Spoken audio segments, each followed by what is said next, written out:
Hi, welcome back to Just Code channel. I guess you have just watched the tutorial 2A video. If you have not watched, please do so by click on the link below. This is the second part of tutorial 2 video. In this video, we are going to create a real-world application to illustrate how we program in React Native. We are going to create a dictionary app. This app will accept word from user input and look up its definition from Oxford Dictionary API. The app will also read out the word the user had looked up.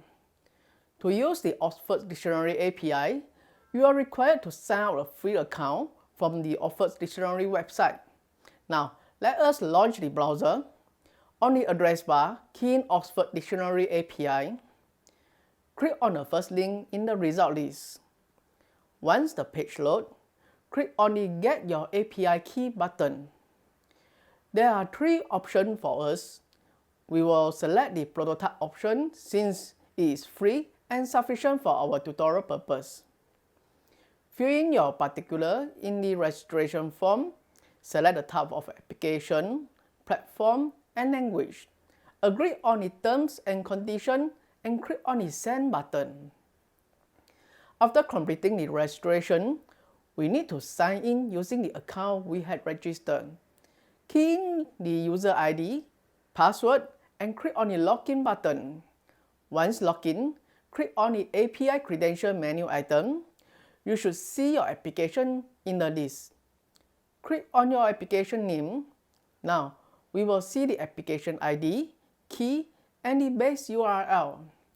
We will need these three pieces of info for our application. Now, let us create a new project template for this tutorial. First, let us issue the npx command followed by React Native init, then followed by the project name. We will name it as Just Code DICT and press enter. This will take some time to perform the initialization. The application had completed the initialization. Now, we will execute the application on iOS simulator. Let us navigate to the project folder, then issue the command npx react native run iOS and press enter. The React Native has launched the iOS simulator, then it will proceed to compile the application. Now, the React Native will launch another process called Metro Bundle, which we had discussed in the previous tutorial. Let me merge the two terminal windows into one. Now, the application has finished compile and launched in the iOS simulator. Let us switch to the Metro Bundle screen. Now, we can see the application is loaded and running in the simulator. As you can see from the application, we have a Command R and Command D option for us to use. Command R will force the simulator to reload the application. Now, let me press Command R and you will see the simulator had reloaded the application. You also can see the reload activity from the Metro Bundle screen. Next is the Command D option. This option will bring up the pop-up menu to show you more options available. For example, we can enable the debugging, show inspector, that allow you to see the UI element properties. Disable fast refresh, start system trace, configure bundle, and show performance monitor. We will use the debug option later in this video. For the rest of the option, we can just ignore it for now. Next, we will modify the source code to our application needs. Go to the terminal screen. Make sure you are in the project folder. Tap code followed by a dot and press enter. This will instruct the Mac to launch the VS Code and open up the current folder for editing. Now, the VS Code has launched and it has opened the Just Code DICT folder. On the left side is the file and folder structure we have discussed earlier. It is important to know which are the files that will be loaded and executed in sequence. Without knowing the sequence, you might find it difficult to understand the program flow. The first file the RN engine will load is the index.js at the project root folder. This file will register your app using the register component method. It will take in a name for the app and a component provider function, which is the app.js import above. Please take note that the import statement does not require you to include the .js extension. Also, if you are importing an index.js file from a folder, you don't even need to specify index. You just need to specify the folder to import. Once the app is registered, the Iron Engine will load the app.js file from the project root folder. The first part of app.js is to import all other modules required by the application. The default type of component generated by the React Native is functional component. But wait a minute. Have you noticed that the ES6 arrow function syntax is different from what we had discussed earlier? There are 2 arrows instead of 1, and there is a weird looking syntax with the $sign. What is that, you might ask? Well, that is the type definition from Flow. Flow is a static type checker for JavaScript. It allows you to code faster, smarter, and confidently. We will not go into detail on Flow in this video. To help you better understand the syntax, we can read the code this way. First, we define a constant called app. Then, this constant is assigned to a function that takes in no parameter, and the function will return an object of React Node type. The logic of the function is defined between the curly braces. React Node can be one of these types: React Child, React Fragment, React Portal, Pudding, Now, and Undefined. This means the function app can return any valid JSX element. By now, you might find another strange syntax.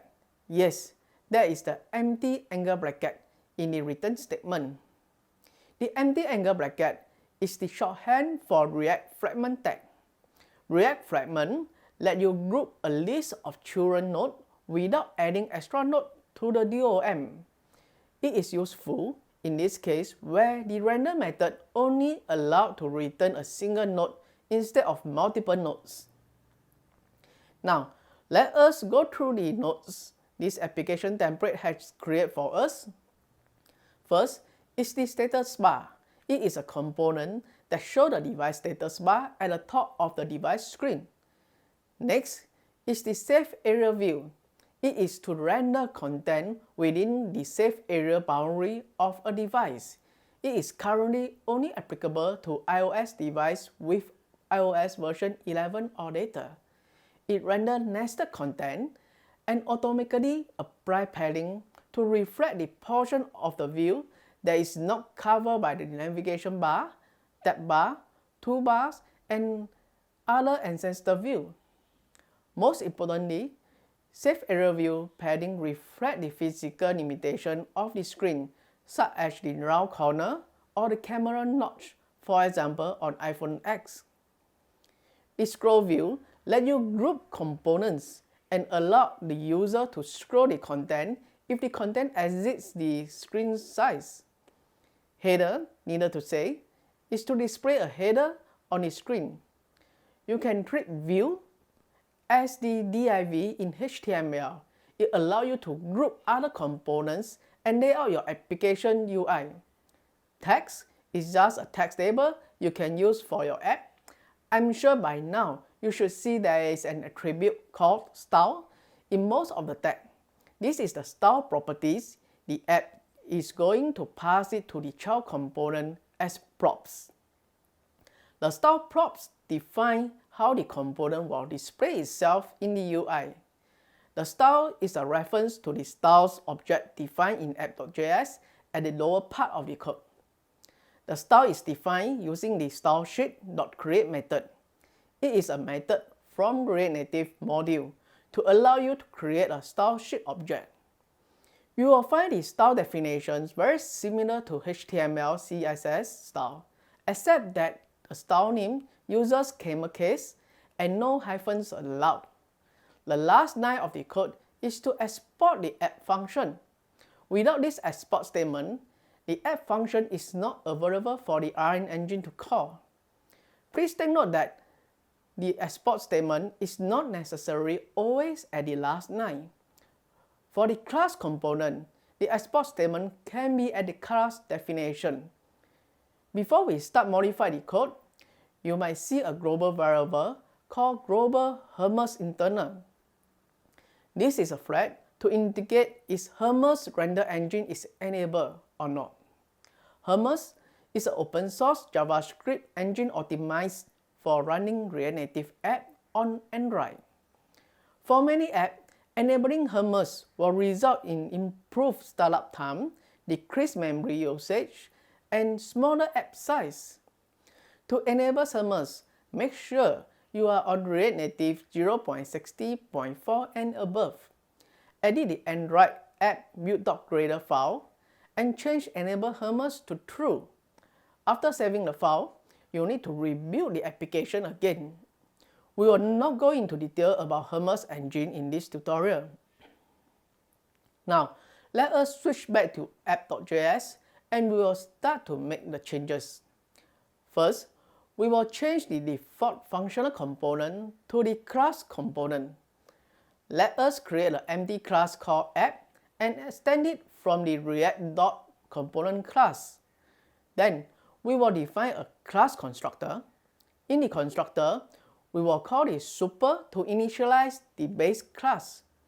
We will also define the initial state value.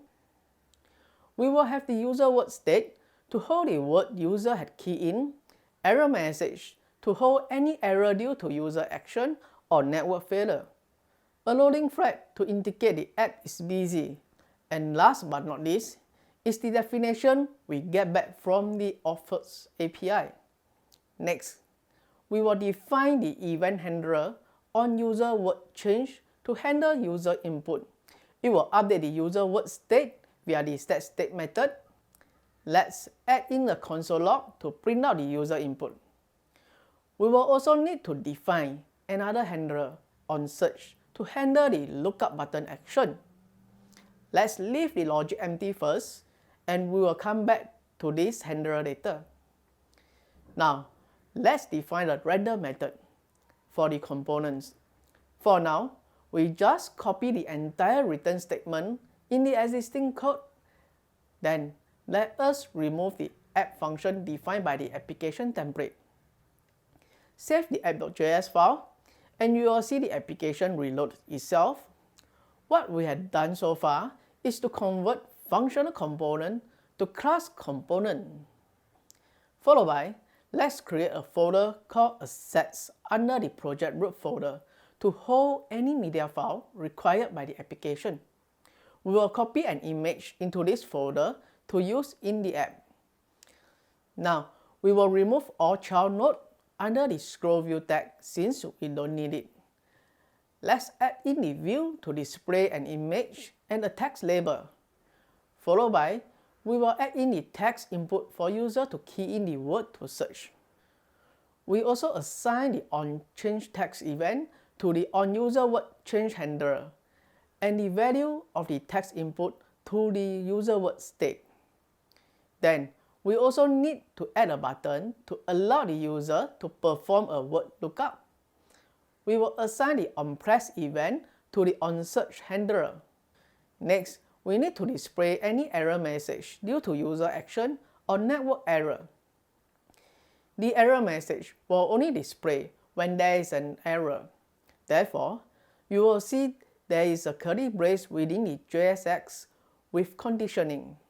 The double and sign instruct the JSX that if the front condition is true, for example, the error message length is greater than 0, then the node behind the double and sign will display, else it will be empty. Next, we should display the word definition after the user click on the search button. We will separate this UI into another component so that we can show you how we can develop a custom component and reuse it in our app. We will do that in a short while. The last part of the UI is to show a loading screen when the user performs a word lookup to Oxford API by using the activity indicator component from React Native.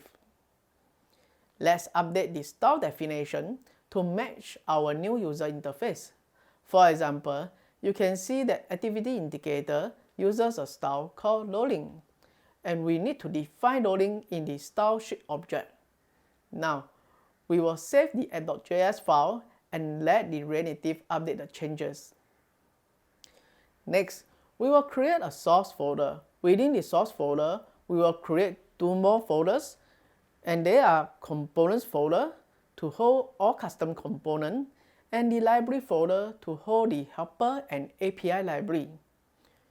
Within the component folders, we will create the word def folder to hold the custom component to display the word definition we are going to build later. Let's create the helper.js in the source library folder. This is the helper library that contains a few static helper functions required by the app. The reason to use static function instead of normal function is that we don't need to create the helper object in order to use it. We can use static function just by using the class name followed by the method name. The first helper function is the isNotNow and undefined. It will check the existence of the specified property for a given object. The property can be nested property that pass in via the property array parameter. The function will return true if the specified property exists within a given object. The next function is similar to the first one. Instead of returning true or false, it will return the value of the particular property. If the specified property does not exist, it will return the default value passed in by the default value parameter. The last function in the helper.js file is the capitalize method. This method will make the first letter in a given string to uppercase. We have completed the helper.js file. Now, let us create a new file called api.js. This file will contain all the functions required for us to call the Oxford API. First, we will import the helper.js.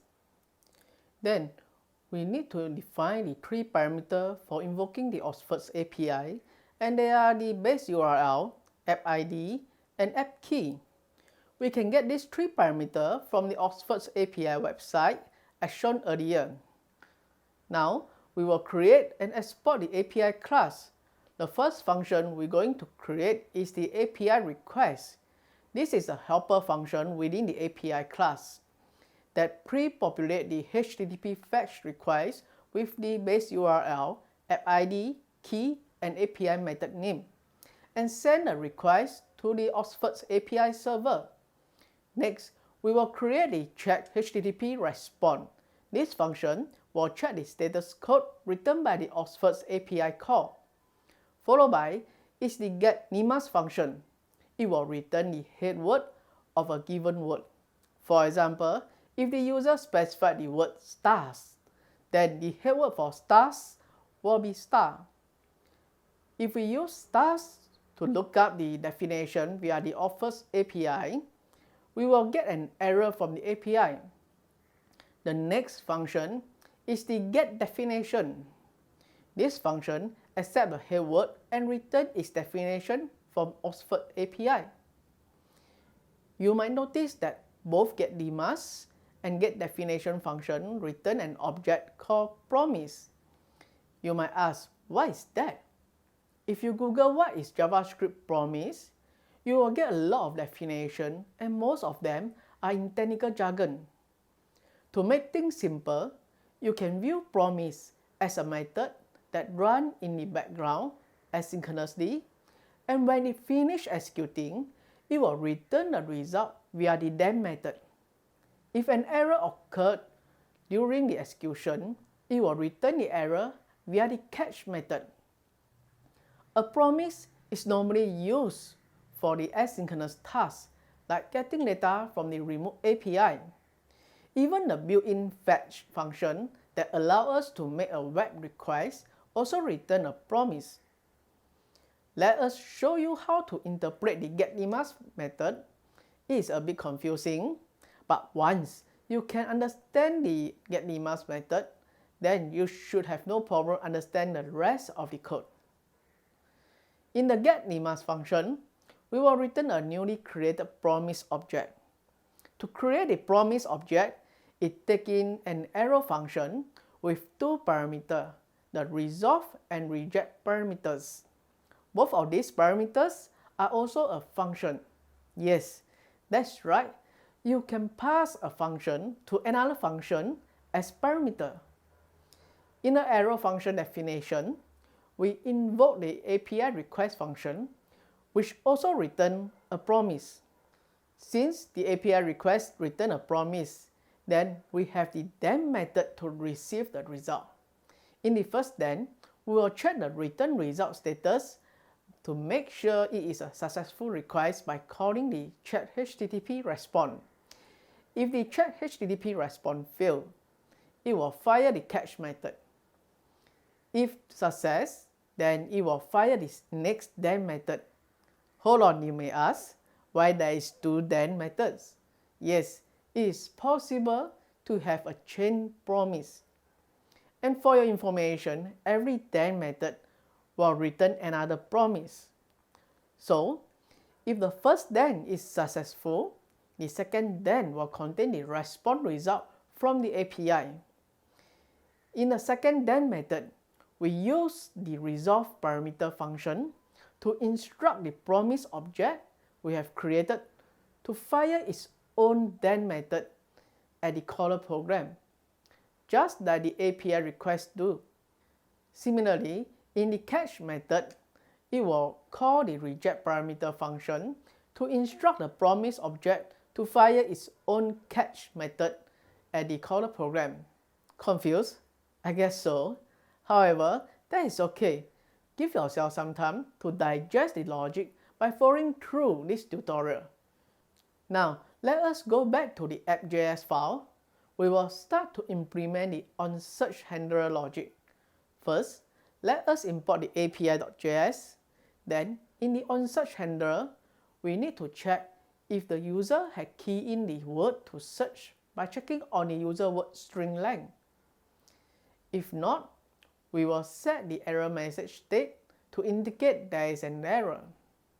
Just before calling the getLimma's method, we need to set the loading state to true, so that the app will display the activity indicator to let the user know that the app is doing some background tasks.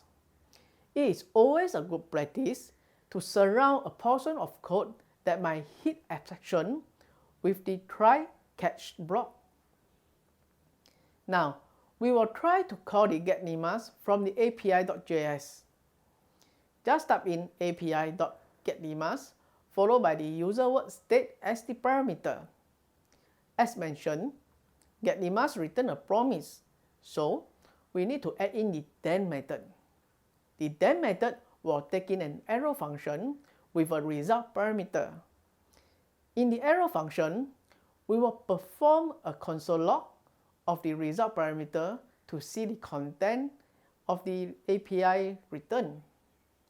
We also set the loading state to false so that the app will hide the activity indicator. To complete the getLimma's function call, we need to add in the catch method to capture any error that might occur. We will perform a console log of the error and set the loading state to false. Let us save the app.js file and the simulator will reload the app. Select the iOS simulator window and press Command D to show the pop-up menu item. Select the debug menu item and this will launch the default browser in your system to display the console log for the app. We also can perform step-by-step debugging via the browser. However, we will cover debugging in the other tutorial video. Let us test run the application by click on the search button on the simulator without keying any word. As expected, the app will display the error message. Now, let us key in the word stars into the text box and click on the search button again. We can see that the getDemas fire the dem method and log the content of the result in the console log. This means that the getDemas has successfully made a web request to Oxford API and returned a valid result. So, have you got some idea how the promise works? A promise is a useful tool when dealing with asynchronous tasks because the main app will not appear freeze while waiting for the result. However, promise might impose code complexity when you need to call multiple functions that return a promise. It will make your code harder to read and debug if there is any bugs. For example, within this app, to look up a word definition, we need to call the getDemas followed by getDefinition function in sequence. However, both the getDemas and getDefinition function return a promise, and both will execute in parallel instead of sequential, unless we call getDefinition in the then method of the getDemas function to achieve the sequential execution. This will create a nested effect. And when the nested level increases, so does your code complexity. Fortunately, we have a way to solve this issue, and that is by using the async and await keyword introduced in JavaScript ES8. To make things simple for you, I will use layman terms to explain what is async and await. Async keyword is used in the function definition. It tells the React Native engine that the function, for example, the onSearch, is asynchronous. Within the onSearch function, we will assign a variable called demas to the return result of the getDemas function call. Take note that there is an await keyword just in front of the getDemas function. This instructs the React Native engine to execute getDemas and wait till the result returns before it executes the next statement. And you will see that we don't need to call the then and catch method anymore. When getDemas executes successfully, it will assign the return result to demas variable. However, if getDemas hit an error while executing, it will raise an exception and the try-catch bot will catch the error. Only after getDemas finish executing, then React Native will execute the next statement. For example, the getDefinition function. This will prevent the code to have a nested then method call. Now, let us fully implement the onSearch function and go through the code. First, it will check the user word input, then it will show the activity indicator, followed by it will call the getDemas function. We will check the demas success flag. If success, we will call the helper.carefullyGetValue method to get the head word from the return JSON result via Oxford's API. Only if head word is present, then we will proceed to call the getDefinition function. And only if the return word definition is valid, then we will set the word definition into the definition state. If there is an error during the call of getDemas or getDefinition function, it will be handled by the catch block. Let us save the app.js file and perform a test on the onSearch function. The simulator had reloaded the app. Let's key in stars and click on the search button again. We should see the word definition content in the console log. We had completed the onSearch function. Next, we will create a custom component to display the word definition in the UI. Before creating the custom component, we need to install an npm module called React Native Sound. This module is used to play a given sound file via the device. To install the module, just type in npm install React Native Sound, save, wait till the installation to complete.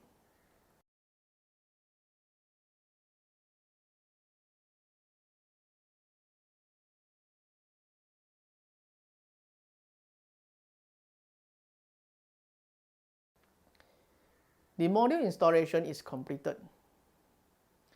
Now, in the source component Word.def folder, create an index.js file. This file will contain the custom component, and we will implement it as a functional component. Remember earlier, I mentioned that functional component doesn't manage their state or have access to the lifecycle method provided by React Native. However, with React 16.8 and above, we can import the useState hook from React to allow a functional component to use state and other React functions. Let us import all other modules required by this custom component. The touchable opacity component is a UI component that will change its opacity when the user taps on it. The prop tabs is the properties tabs constant. The sound is the component from the React Native sound module that allows us to play sound in the app. Next, we define and export the word definition function. It takes in one parameter called def to hold the word definition passed by the app.js. Next, we declare the loading mp3 state and the set loading mp3 setter with the help of useState hook. Then, we will try to get the word from the def variable with the help of carefully get value. If the word exists, then we capitalize it and we surround it with a bracket. Else, we assign the word to definition not found. Next, we try to get the word definition mp3 URL path. This path will be used to play the word when the user taps on the speaker icon. In the JSX portion, we will only return UI element when def is not null or undefined. In the UI, we display the word of the user have specified and the speaker icon if the mp3 path is available. If the app is playing the mp3, then it will display an activity indicator. If the user taps on the touchable opacity, the app will call the playword function. In the playword function, it will first set the loading mp3 state to true by calling the set loading mp3 setter. Then, we set the category for the sound component to playback, so that even the device is in silent mode, it will still play the mp3. Followed by, we create the sound object that takes in the mp3 path and a callback function. In the callback function, we check is there any error. We then set the volume to 1, the maximum level. After setting the volume, we will call the play function to play the mp3. Once the mp3 is played, we will set the loading mp3 state to false and release the player object. Next, we will get the lexical entries for the word definition by calling getLexicalenTries function. In the getLexicalenTries function, we create an array to hold all JSX elements called JSX entries. Then, we will check is there any lexical entry. If exists, then we will loop through each entry and create the UI element and push it into the JSX entry array. In the UI element, we will call the getSense function to populate the word definition and word usage example. In the getSense function, we first check is there any senses. If exists, then we will loop through each sense and get the usage example for the word. Then we check if the sense contains the word definition. If exists, then we will create the UI to display the word definition and the usage example UI element and push it into the JSX sense array. When the looping complete, it will return a list of UI in JSX sense and group with the view element. Next, in the code below, we will define a property type as object for the props the custom component will receive. We also assign the default property value if the caller program app.js didn't specify it. The rest of the code below is the stylesheet definition, and we will not go into details. Now, we have completed the custom component definition. Let's save the index.js file. Next, we will need to include this custom component into the application so that we will display the word definition and usage example. To do that, let us switch back to the app.js file. First, we need to import the newly created custom component. Then, just before the scroll view and tag, we will add in the word definition custom component and pass in the word definition state into the def props as shown. Let's save app.js file and wait for the simulator to reload the application. In the text box, let's key in stars and click on the search button, and the magic happens. Now, we can see all the word definition and usage example. When we click on the speaker icon, it will display the activity indicator and then play the MP3. We have successfully developed the dictionary application. For more detail about Oxford's API, please refer to the Oxford's website. Now, we have come to the end of this tutorial. I appreciate your time and effort, and I hope that you have learned from this tutorial. You can follow the link to get the workable source code for the app in this tutorial on our GitHub page. Don't forget to change the Oxford's API app ID and the key to yours if you are getting the source code. If you like our video and want to learn more about mobile app development, do support us by like our video, click on the subscribe button and the notification bell to receive notification when we publish new video. Thanks for watching. Bye.